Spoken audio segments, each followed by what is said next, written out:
CBS The Bold and the Beautiful spoilers. Thursday, October 30th, 2025. CBS The Bold and the Beautiful. Escape, deception, and desperation behind bars. Luna and Remy's high-stakes prison plot unfolds on the surface.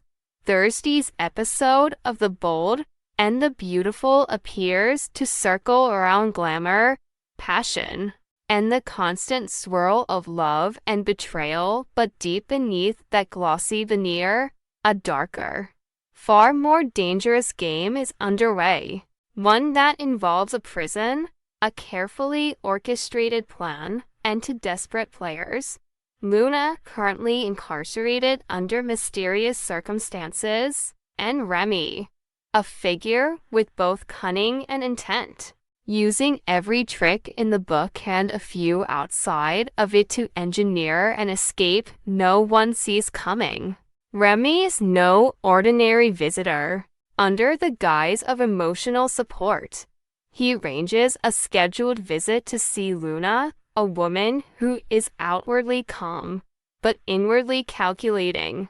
Their connection is not romantic, at least not overtly, but it is charged with shared stakes, silent signals, and the thick tension of two people risking everything for something bigger. He arrives with what looks like a harmless comic book, colorful, folded, perhaps even childish, but inside its pages lies the real story, a blueprint for freedom. Remy, clever with his hands and sharper with his eyes, has embedded a coded map into the comic using symbols copied from posters in the visitor's wing, posters that no one ever really looks at. Posters whose graphics he's memorized and replicated with surgical precision. Each comic panel hides a fragment of information, an arrow pointing toward a blind spot, a dialogue bubble obscuring a hallway layout, a shadow mimicking the shift rotations. He doesn't write. He doesn't label. He lets the art speak in silence, just enough for Luna to understand without alerting anyone watching. Inside the comic's cover, tucked neatly and sealed under a torn flap, is the most vital piece of the puzzle, a full schedule of the infirmary's rotations, color-coded and page-aligned to match the symbols inside. The legend is visual, not textual. Remy has taken care to make sure that if a guard flipped through the comic, they'd see nothing but doodles and bad jokes unless they knew what they were looking for. Luna plays her part flawlessly. She receives the comic without blinking, her expression carefully blank. She flips through it casually as Remy speaks, pretending to follow the story. But every flick of her eye registers a hallway, a corridor, a vulnerable junction. The message is clear. The plan isn't just possible, it's already in motion. The critical element of this operation isn't just the map, it's the timing. Luna has studied her surroundings, noted the patterns, and identified one major flaw in the prison's shift schedule. There's a tiny window, barely minutes long, during a staff rotation when a service corridor normally locked, it is momentarily unsecured as workers switch positions. It's a hallway used for food carts, laundry bins, and discarded medical waste. It's narrow, poorly lit, and not covered by the main surveillance system. It's also their only way out. But Luna can't just walk into it. She needs to get transferred to the infirmary, and that means creating a plausible medical emergency. That's where phase 2 begins. Using nothing but her own body and precise breath control, Luna fakes a sudden drop in blood pressure. She begins to sway, then collapses dramatically during mid-morning roll call. Her breathing slows. Her skin goes pale. A sympathetic guard panics and calls for medical attention. The infirmary nurse knew young, distracted doesn't question it. Luna is wheeled in on a stretcher. Once inside the medical wing, Luna pretends to recover slowly. She waits. She monitors the wall clock. When the minute hand ticks to the changeover point exactly 10:42 a.m., she makes her move. The hallway door unlatches briefly as a cart is wheeled out, and Luna, already in position, slips behind it. She's fast, silent, and focused.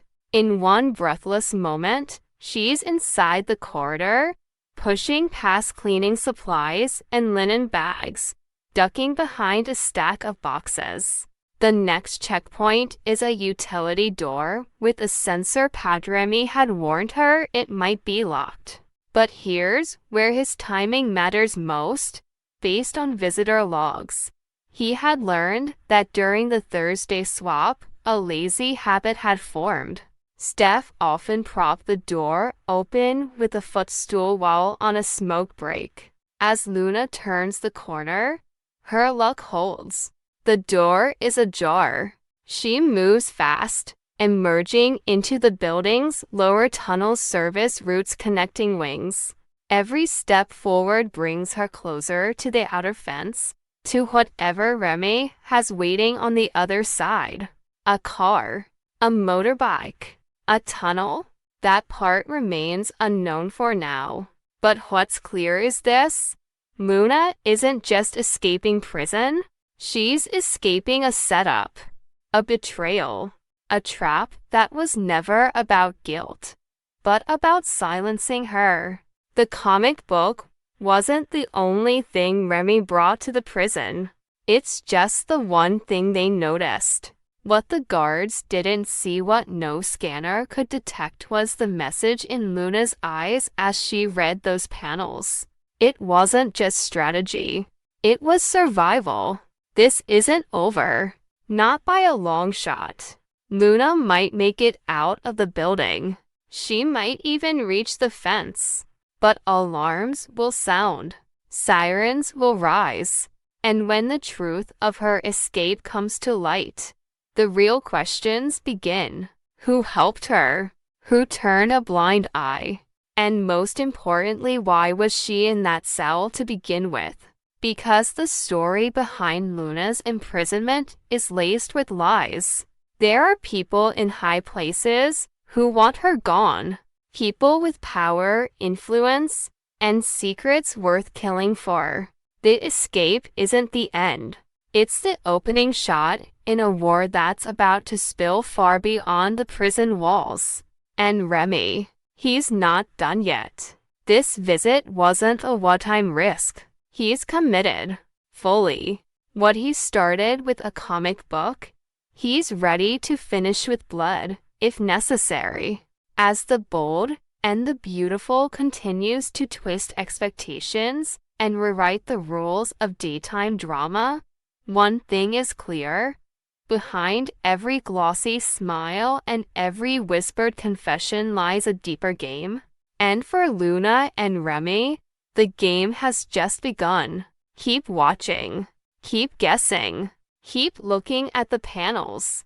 The next clue may already be in front of you. Hope's engagement rocks the families. Daphne spirals. Taylor battles her boundaries. And Sheila comes for answers. The tangled web of the bold and the beautiful spins tighter than ever as Thursday's episode, airing October 30th, 2025, promises explosive confrontations, uneasy reunions, and dangerous emotional games. Fans, brace yourselves. What unfolds next will not just shake up the Logan, Spencer, and Forrester families, but could also crack open relationships long buried under the weight of betrayal, jealousy, and desperation. Hope Logan's engagement shocks everyone, especially Daphne Rose. Let's start with the storm everyone saw coming, but no one believed would hit so hard. Hope Logan's sudden engagement to Liam Spencer. After months of uncertainty, heartbreak, and blurred lines between loyalty and longing, Hope and Liam have made their move official. The ring is on her finger, and they are pushing forward with a plan to reunite their fractured family. Beth Spencer is their priority, and in their eyes, this engagement is the bridge to that future. When the news breaks, the reactions vary wildly across Los Angeles. Donna Logan Forrester is practically glowing, clapping her hands in glee. Katie Logan can't stop smiling, and even Bill Spencer, usually steely and guarded, offers up rare enthusiasm, clearly proud of his son. Brooke Logan Forrester is unsurprisingly supportive, likely seeing this as the course correction her daughter has needed all along. Will Spencer joins the chorus of support, thrilled at the idea of the family getting back on track. But not everyone is celebrating. There's one person whose world has just taken a brutal hit: Daphne Rose. To say Daphne is stunned would be a wild understatement. She had held out hope, albeit quietly, that Carter Walton might still find his way back to hope. Hope and Carter's split had been sudden, emotionally charged, and unresolved. Daphne, harboring her own feelings for Carter, had seen their breakup as an opportunity not just for her to move in, but for Carter to finally find someone ready to commit to him fully. Now, all that hope is turned upside down. Hope didn't just move on, she leaped into another engagement, practically overnight. Daphne's thoughts spiral. She wonders how someone can shift from one relationship to the next so quickly. How does Hope justify it to herself? Daphne's concern isn't just personal, it's layered with questions about Carter's emotional state. He had just begun to process the end of his relationship, and now he's forced to watch the woman he loved proclaim eternal love to someone else. The same someone she left in the first place. The same man who had betrayed her before. To Daphne, this isn't just fast, it's reckless, it's confusing, and it's painful to watch unfold. And then comes the nagging thought that maybe, just maybe, Hope is hiding something because Daphne isn't the only one speculating. The rumor mill is grinding hard, with whispers circling that Hope might be pregnant with Carter's baby. If true, the engagement to Liam isn't just complicated, it's potentially catastrophic. Taylor Hayes tightens the line between therapist and temptation. Meanwhile, across town, Dr. Taylor Hayes is diving deeper into uncertain waters. Her work with Deacon Sharp has moved into dangerous territory emotionally, professionally, and perhaps romantically. Their therapy sessions have been anything but standard. Deacon, never one to play by the rules, has begun turning the tables, reminding Taylor of her past with Ridge Forrester, dredging up old wounds and nostalgia.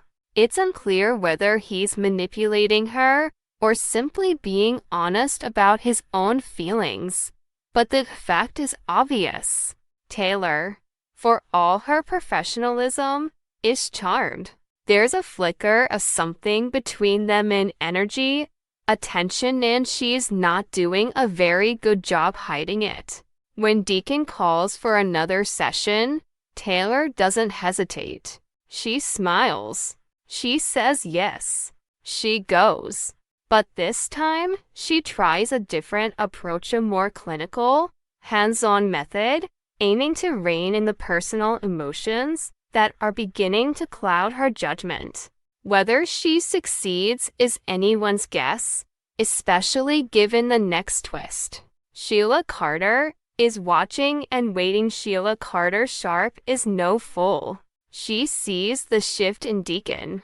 She sees the time he's spending with Taylor, and it sets her off. Sheila has fought tooth and nail to build something stable with Deacon, a man she sees as her partner, her equal, her husband.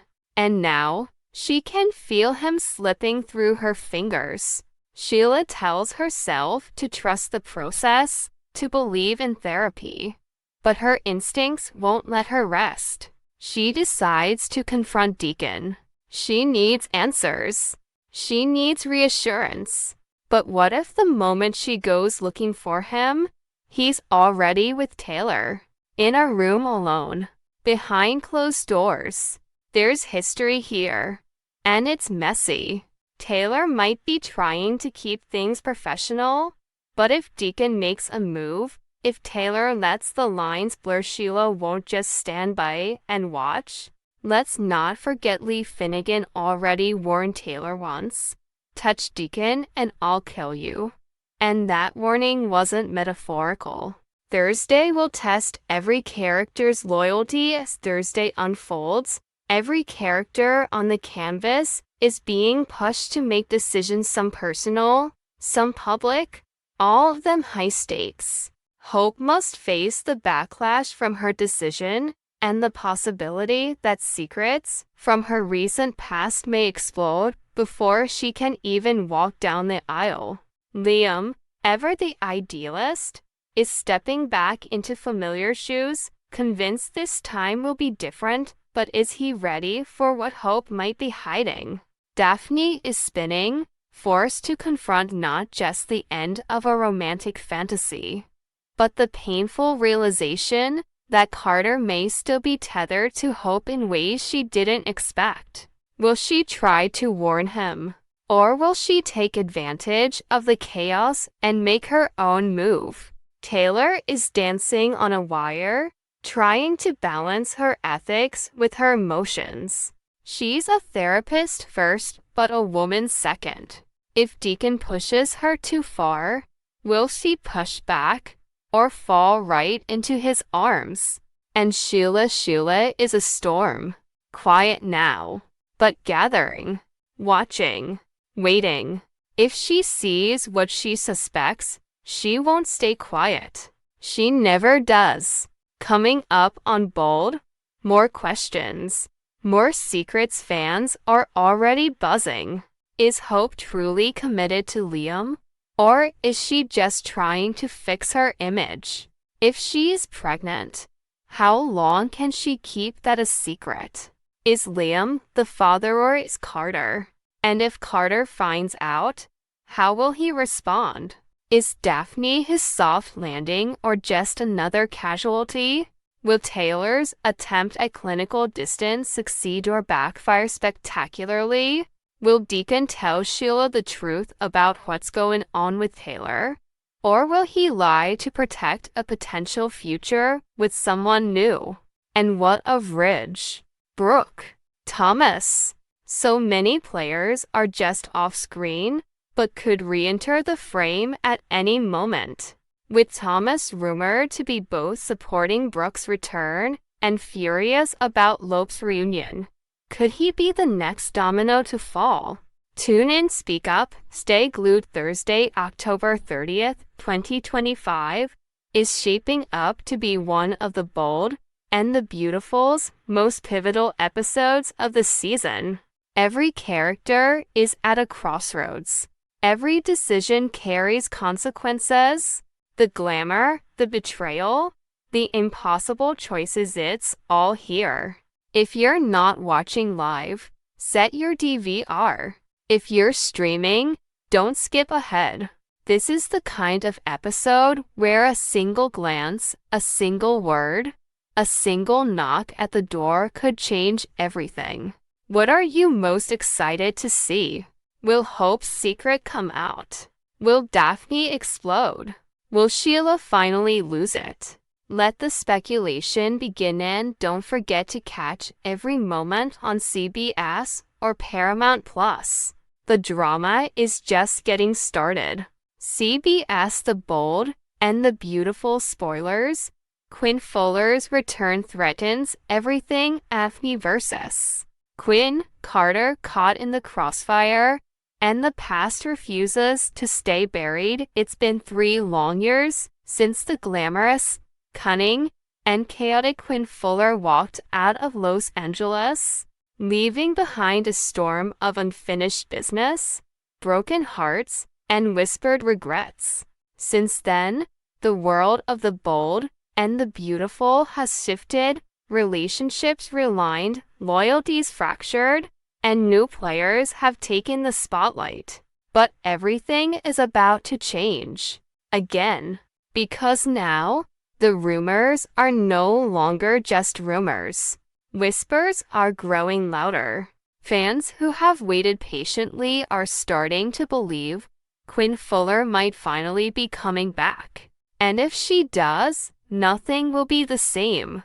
Quinn, played for 9 unforgettable years by Rena Sofer, left the scene in dramatic fashion after a brutal disagreement with Carter Walton over the direction of their relationship. She wanted one thing. He wanted another. The future they dreamed of cracked under pressure, and instead of bending, Quinn walked. She left town, left Carter, left everything. And for a while, it seemed she had vanished into the past, just another complicated chapter in the never-ending saga of LA's most glamorous lives. But Quinn Fuller was never built for silence. She was never built for retreat. She doesn't disappear. She regroups. She rebuilds. She returns. And now, with Sofer wrapping her run as Lois Truel on General Hospital, the timing couldn't be more perfect. The door to the bold and the beautiful is wide open. The moment feels inevitable. And if Quinn steps back through it, she won't come quietly. Let's not forget who we're dealing with. Quinn Fuller is not just Wyatt Spencer's fiercely loyal mother or Bill Spencer's dangerous former flame.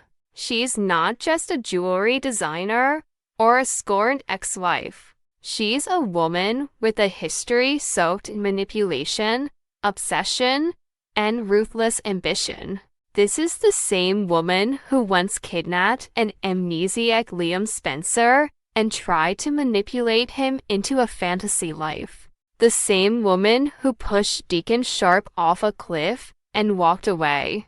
The same woman who tried more than once to tear Ridge Forrester and Brooke Logan apart. For every heartfelt connection she's made, she's left twice as much chaos in her wake. And yet fans love her, adore her, crave her return.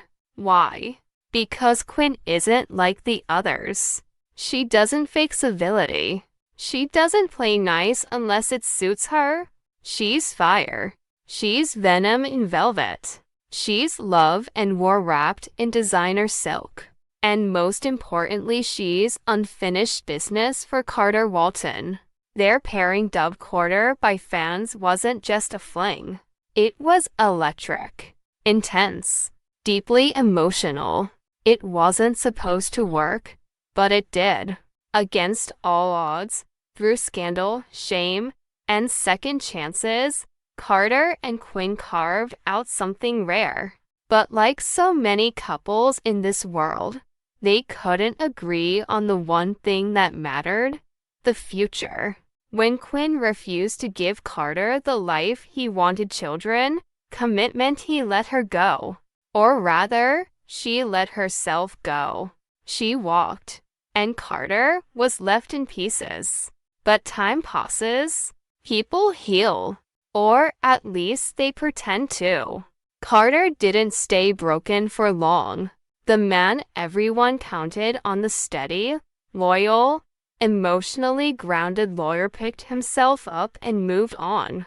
First with flings, then with flames, and eventually with something more serious. He proposed to Hope Logan. That alone shook the foundation of the Logan and Forrester dynasties. And even though that engagement didn't last, It proved that Carter wasn't waiting around for Quinn. He was willing to build a life with someone else. Enter Daphne Rose. Daphne wasn't just another woman. She was the opposite of Quinn in every way, calculated but composed, strategic yet refined. She made it clear from the start that she wanted Carter. And unlike Quinn, she didn't shy away from commitment, marriage, or the idea of a family. Now, Daphne has what Quinn threw away. She has Carter, but not for long. If Quinn returns, she won't come back to rehash the past. She won't come crawling. She'll come with a plan. She'll come to take back what she believes is hers. And she'll stop at nothing to do it. The producers are already teasing a new fashion house plot. One in desperate need of a top jewelry designer. Who better than Quinn Fuller? But that's just the cover story. The real plotline, the one that will draw ratings and fuel the next major conflict, is Quinn Ray entering Carter's orbit. And this time, she's not here to compromise. Quinn has had time to reflect, to stew, to regret. And now, distance has given her clarity. She didn't just walk away from Carter, she walked away from the one man who ever truly saw her. The one man who accepted her darkness, her past, her rage, and still loved her anyway. She thought she could do better. She thought she could live without him. She was wrong. But Carter is no longer standing alone. Daphne is in his life. Daphne, who has built something stable, something rooted. Daphne, who has worked hard to become indispensable. She's more than a lover now, she's a partner, a planner, a fixture in Carter's future. And if Quinn thinks she can just swoop in and reclaim him with a smirk and a seductive apology, she'll be in for the fight of her life. Because Daphne won't go quietly. She's just as determined, just as territorial, and just as dangerous, though she hides it better. Where Quinn is explosive, Daphne is surgical. Where Quinn threatens openly, Daphne undermines silently. These are not women who fight fair. These are women who destroy each other from the inside out. If Quinn comes for Carter, Daphne will come for Quinn. And the man caught in the middle. He's not ready for the war that's brewing. Carter's loyalty will be tested in ways he's never faced before. He'll be forced to weigh past love against present stability. He'll be forced to question whether safety is enough or if he still craves the chaos of Quinn. And he may learn, the hard way, that two women who want the same man can tear down everything around them, including him. Meanwhile, the rest of the cast won't be able to stay neutral. Wyatt Spencer will have to choose between protecting his mother or warning his friend. Bill Spencer, Quinn's former lover, will undoubtedly have an opinion and possibly his own agenda. Brooke, Ridge, Steffi, and the others will be pulled into the blast zone whether they like it or not. This won't just be a love triangle, it'll be a power war, with careers, reputations, and relationships hanging in the balance. And all of this is set against the backdrop of a new fashion empire rising, an empire that needs faces, names, stories to sell. What sells better than betrayal? What grabs headlines faster than an infamous ex stirring up the past while claiming a stake in the future? So, fans, brace yourselves. If Quinn Fuller returns and all signs say she will, then everything you thought you knew about the bold and the beautiful is about to be flipped on its head. Daphne won't stand down. Carter won't escape unscathed. And Quinn, She won't stop until she either gets what she wants or burns everything trying. In this world, love is never enough. Timing is never right. And the past always comes back, usually wearing heels and a diamond necklace she forged herself. Keep your eyes on the screen. Watch every word, every look. Because when Quinn Fuller walks back into town, the war doesn't start with a bang. It starts with a smile. And that smile will change everything.